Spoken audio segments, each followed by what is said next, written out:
Welcome back, peeps, to Let's Play Lost Horizon with me, Pixie Poison. So, in the last video, we dispatched a shark by giving it a little electroshock therapy by use of a ham radio, which is pretty inventive. And now we've made ourselves a lovely little mould of this icon here. And it's full of clay, so now we're going to have to dry it.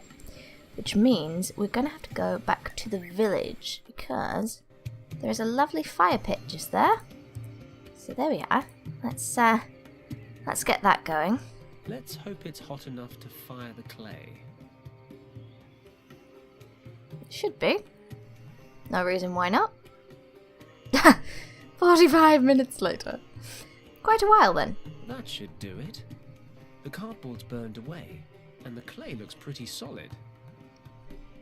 Okay. I'm guessing I can't pick it up with my bare hands. Lying in the embers. I need something to pull it out with. Okay. Will a stick do? Metal stick? Got it. There we go. Nice one. Okay. So I think that should be enough to go down into the temple, I think. Let's go. Okay. There we go. Let's go to the lake. Okay. Ready? Let's go for a swim. There we go. Right. There it is. Gotta be quick. Put that in the recess before I run out of air. Oh, come on, man. Go. That's it. Fits. We're in business. There we are. Has no water reached this part of the temple? It smells old and dank, but at least I can breathe. That's good. Okay, so what have we here? Ooh, got a few murals here. Let's have a look. What's this one say? It's so well preserved. The painting seems to portray a scene Professor Hayes told me about. It's a group of herdsmen or hunters entering a large cave in the mountains. These are the people who discovered the entrance to Shambhala many thousands of years ago. Oh, okay. And the next one? It's a magnificent city with some kind of glowing orb in the center. This must be Shambhala, the light at the center. That must be the source of these morphogenetic fields. It's the world's soul. Uh-huh. Okay, and this one over here? What's this one about? The painting shows burning houses and many, many dead people. They're fighting one another on a huge mountain of corpses. But they don't look like warriors. They're just townsfolk, murdering one another. Is this the fall of Shambhala? The inexplicable catastrophe that Professor Hayes mentioned? But he said it was a dragon, and Kim translated something similar back at the monastery. These people are killing each other. But why? Good question. Oh, there's one up here as well. Does this tell us anything? The painting up there has a number of people reaching the shores of a sea or a river by boat. These must be the Shambhala survivors. The ones who came here to hide the second key. That can't be. That looks like a British Army uniform. But this place was supposed to have been built millennia ago. British Army uniform, huh? Ring any bells, peeps? To someone who's missing? Oh, what's There's here? a plinth in the middle of the room. Well, yes, so go and have a look at it. What's in there? Okay. We've got 6 circular recesses arranged around a symbol. This must be where the artifact was stored all that time ago. I'd better take a closer look. Okay. There's a small slab in the middle of the plinth with a symbol on it. Okay. Alright, so is the... Ah, hello, I see these. Look, round stones everywhere. Go on then, let's grab them. These are obviously where they go. Okay, one there. One there.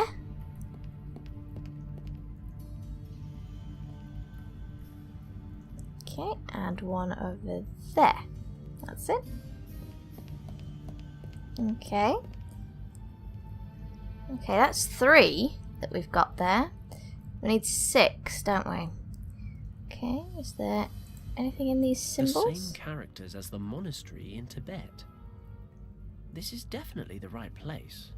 Okay, good to know. Okay, well we can interact with the murals as well, apparently, so... Do these have a stone inside? There's a round stone jutting out of the wall here. I'll grab it. There we are, there's one in each of the murals as well. Let's grab them. Here's another stone.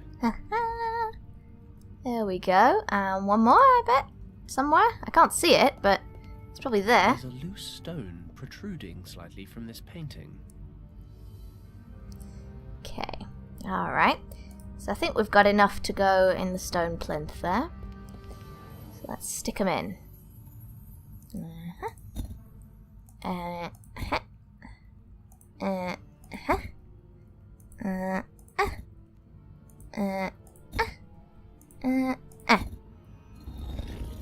heard something move inside.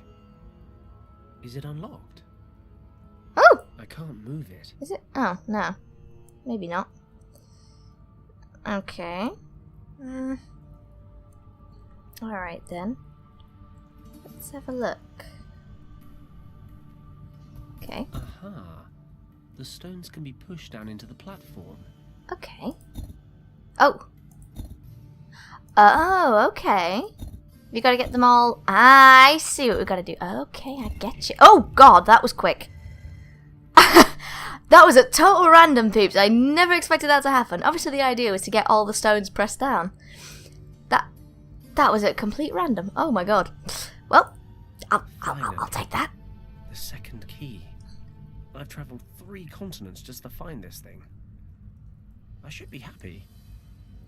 Or at least relieved. But there's something bothering me. Something at the back of my mind. I'm finally holding in my hands the key to Shambhala. The key to rescuing Richard. And I've got this weird feeling about it all. Is that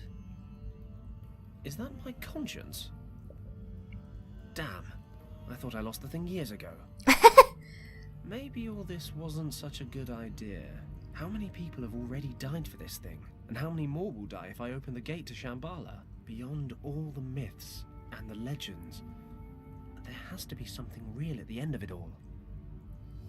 There is something behind that gate that shouldn't be messed with. I don't know. Maybe it's this place, or maybe I'm just tired, but I can't help but think back to Hong Kong Harbor. I made a split-second decision to save Richard, and it was the wrong one. I won't make the same mistake again. I don't have the luxury of special circumstances as an excuse this time, and this time, there's a lot more at stake. Kim said you can't weigh one life against another. Last time, my mistake cost 8 lives. This time, it could be thousands. I've got to accept the reality. I can't go back to Tibet. I have to go back to where it all began. I have to justify the most difficult decision of my entire life. Ooh, peeps, he's getting pretty deep there. But I suppose it's the first time a character in an adventure game is actually weighing up the real consequences of what's going on. They don't just plunge headlong into it. Lord Weston, Yes? Mr. Paddick is back. What? What are you waiting for? Send him in, quickly.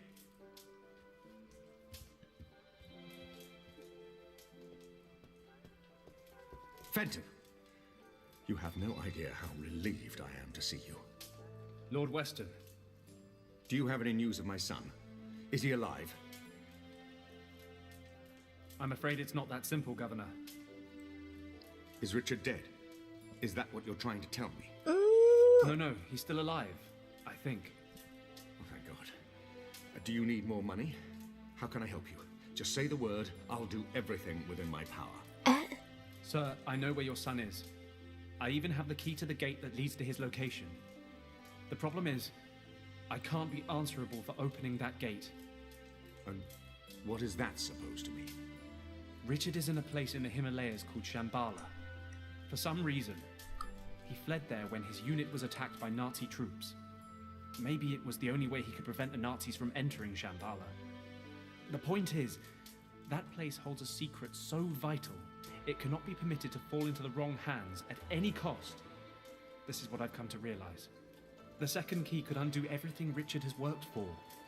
If I reopen the gate in order to follow him, I'd risk letting the Nazis into Shambhala. Lord Weston, we have to destroy the second portal key. I'm sorry, but the dangers it represents are simply too great. What are you saying? You suggest that we leave my son, your friend, to his fate? Lord Weston, you know what Richard means to me. You know what I've sacrificed for him. Believe me, if there were any other way, I would take it. I know it's hard to accept, but after everything I've seen and experienced, I just can't continue with this mission. I'm here today to ask for your understanding. I cannot believe I'm hearing this. You sentence my son to death, and you come here asking for absolution. I was wrong about you, Paddick. If you are unable to handle the situation, I shall have to find someone who is. As I said, I'm very sorry, Lord Weston. But I've made my decision. I'm going to destroy the key. I'm afraid that decision is no longer in your hands. Oh, God. What is this? Oh, Collaborating no. with the Nazis, Governor? I had no choice. Oh. Mr. Kleist claimed to know where Richard was. He said he could return him to me. I was skeptical, but a father will cling to even the slightest shred of hope. I never gave up hope that you would solve the situation, and that I could quickly end my collaboration with the Nazis. But now I realize that I backed the wrong horse. Governor, this is a mistake. I'm prepared to take that risk. Oh, you. Paddock, I wonder if you would be so kind as to accompany me to the airport. You have an appointment in Tibet that you absolutely cannot miss. Oh, slime ball. Oh, you fool. We meet again, Mr. Paddock. Oh, Christ. It's You a again. dubious pleasure, Countess. But I guess you've become rather accustomed to having me around. Had I been given the choice, you would be lying in your wretched Hong Kong shack with a hole between your eyes, believe me. I console myself knowing this will be the last time your good fortune keeps you alive. I hardly imagine you are aware of the fact, but you must at least have felt the transfer of energy when you held the second artifact in your hands, yes? Paddock, you have connected with the key. You are now the only person capable of using it. You mean you can't get into Shambhala without little old me? Precisely. And you think I'm going to help you? But of course, there can be no doubt. I hate to break it to you, love, but if I really am your last option, you're rather scraping the bottom of the barrel. Your expedition ends here. Tut, tut, Mr. Paddock. You are always so hasty to judge before knowing all the facts. I am well aware of the lengths you would go to keep Shambhala from us. You would merrily abandon your greatest friend for that very reason. But I wonder, would you so capriciously condemn to death your pretty little accomplice? Oh, no. You would merrily abandon your greatest friend for that very reason. But I wonder, would you so capriciously condemn to death your pretty little accomplice? Oh, please don't look so Pretty sure that wasn't the line, At but least you have oh, one okay. less life on your conscience. Well, if you cooperate, that is. Please don't make me describe to you what will happen to your girlfriend should you fail to comply. I think you have the imagination to make the right decision. Kim, are you okay? Just about. Well, Okay. Let her go and I'll do whatever you want. I would dearly love to grant you this wish, but alas, it may be that your friend can make herself useful on the other side of the portal. No, she stays with us, but she gets to live a little longer. Fine. What do you want me to do? Place the second key in the recess on the pedestal. We will talk some more in Shambhala. God. Good old-fashioned blackmail. Oh God. Oh, what have we done? What have we done?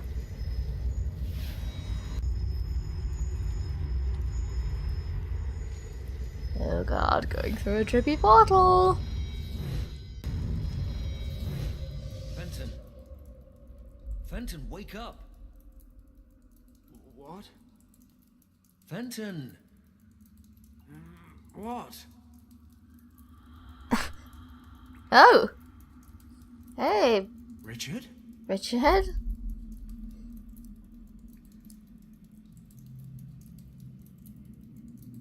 Richard, is that you? Of course it's me. Are you feeling okay? You... Why do you look like a ghost? Oh, charming. You came all this way just to tell me I've seen better days. I don't understand. My head hurts. Apparently your sense of humor is still en route. Well, what is there to say but... welcome to Shambhala. It was good to see Wang's niece again, but I would have preferred it if you'd left the Nazis on the other side. Kim? Where is she? She landed in the central cavern along with the Countess. I managed to convince the Guardians of this place to separate you and bring you here instead. Guardians? You mean there are still people here? No, not in present-day Shambhala. Just you, Kim, and a few dozen Nazis. So, what the hell are you talking about then? And what happened to you? Why are you all... flaky? Ah, well, that's the story, isn't it? When I used the original key back in the monastery, it transported me to Shambhala.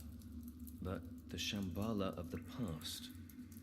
It seems when the key was constructed thousands of years ago, the monks who stayed in the Kembalung Valley to guard it planned to use it to return here someday.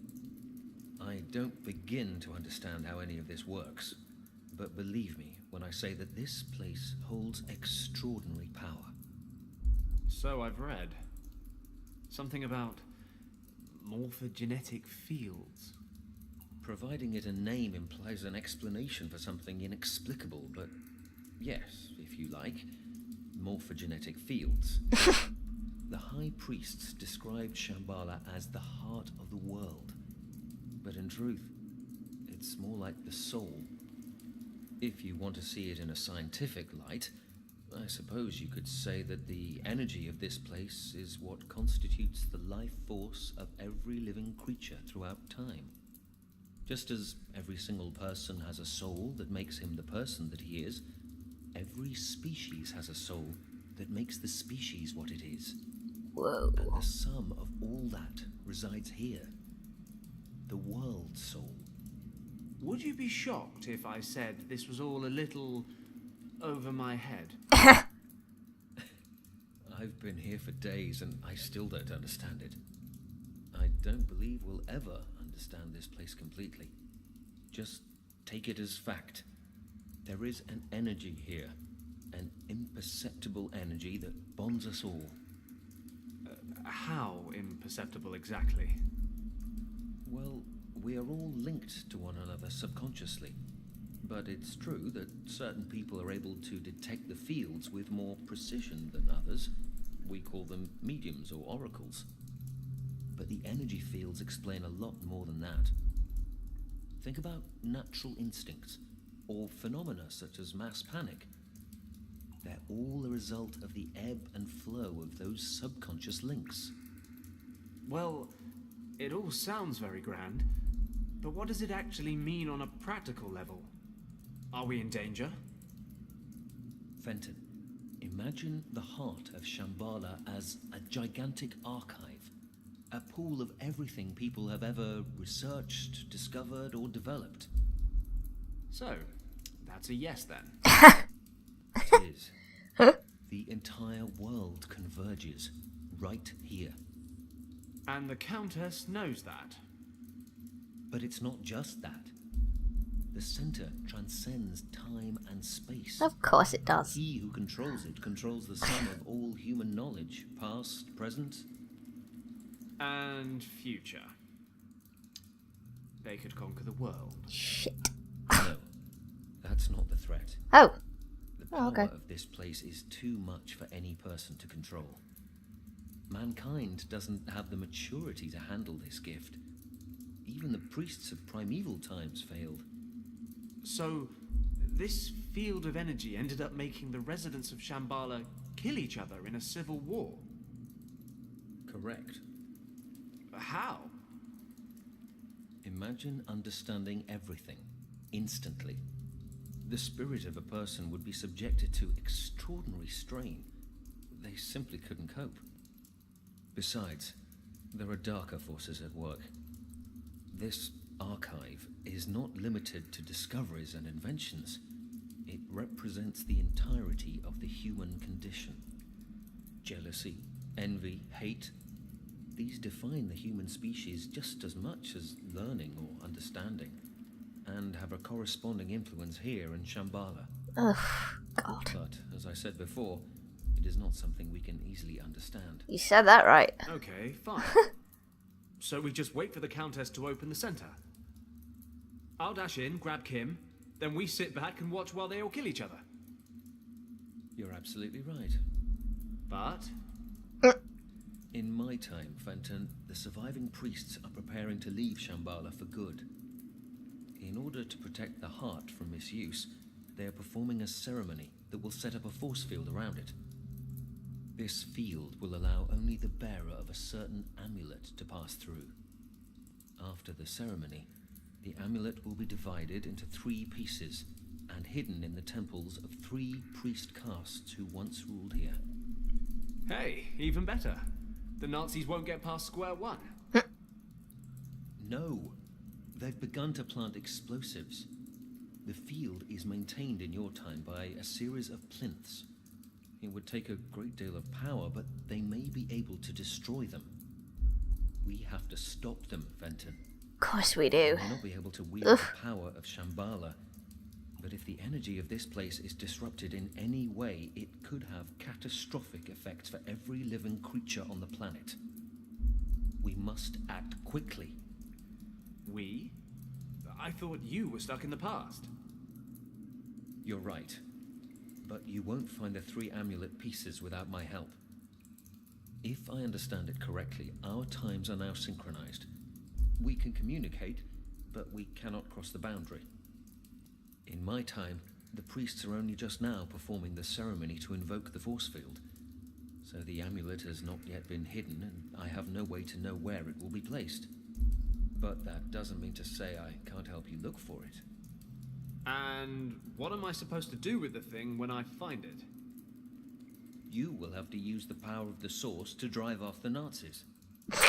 As in the source that sends anyone who goes anywhere near it doolally. That source. Is there a plan B? Probably not. Don't worry. Once you find the dragon amulet, I will help you control it. Oh, good. Okay, let's do it. I couldn't agree more. The future of the world is in our hands. Hey! Oh my god, that was a lot of information, but we're now in chapter 7, which is the final chapter, peeps. This is the final chapter, the heart of the world. I'm on my own again.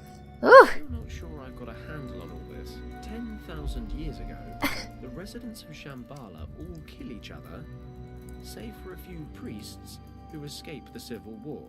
Shortly after that, Richard crash lands here and convinces those priests to invoke a force field around the center to protect it. Now the Countess, along with her troops, and Kim, are in the center of Shambhala, ready to blow the bloody thing up. And, surprise, surprise, I'm the only one that can stop them.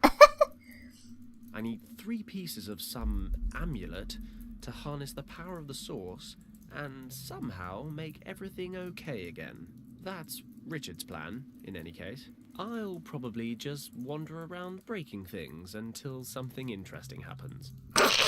Okay. Alright, that was a hell of a lot to take in, Beats. A lot of a lot of information, a lot of metaphysical stuff that, as Richard cleverly pointed out, we have no hope of understanding. But we are now back in control, finally, and it looks like we can switch to Richard when we want. Okay, so obviously we can switch probably to his time, I assume. Now, let's have a look. We've got some discs here. Different-sized discs with odd markings carved onto them. The pedestal in the middle has similar symbols. Yes, it does, and I see these are all in a line, so I'm guessing somehow we've got to align these discs and make them into a line, I'm guessing. Oh, we've got some stone heads over These here. heads are carved in one piece, right out of the rock. Even after all these years, they're in perfect condition. They must have had some special significance. Old deities, perhaps, might have looked more distinguished if they'd bothered to close their gobs. Yes, but there's probably a reason they're open, because there's some gears under there. Have a closer look. Some sort of stone gear mechanism. The one in the middle's made of wood. Looks like it's had better days. Uh-huh. Alright. Okay, so I think that's all there is in here. So we've got to line those up and we've got to get the mechanism working. Oh! I'm a strong swimmer, but I don't think I'd be able to fight the current. Okay. So there's not much we can do in this time. Can Richard do anything in his time, I wonder? Oh, yes, look! And these mouths are closed now. Ah, interesting, interesting. Okay, oh, pile of shards. Can we take them? I suppose I ought to check through it, just in case. Anything worth taking? Yes! Just about the only thing here even remotely sanitary is this nut. Okay, well, it could be used something. Okay, let's see what happens if he looks at it. These discs are in the very center of this temple. Okay. And let's do what Fenton did. Have a look. These heads were cut directly out of the rock. Their eyes and mouths are closed. Okay. Fine. Oh, hello. What's I this? should be able to lift this. Hello. Oh, nice. Okay. The gears I here. wonder if I can take the gears out. Ah! Nice. The wooden one comes away easily enough, but the others are firmly installed. Okay. So obviously now we're making big changes to what's going to be in Fenton's time. So we'll find out the ramifications of those changes and hopefully progress a little further in the next video. So, see you there, peeps.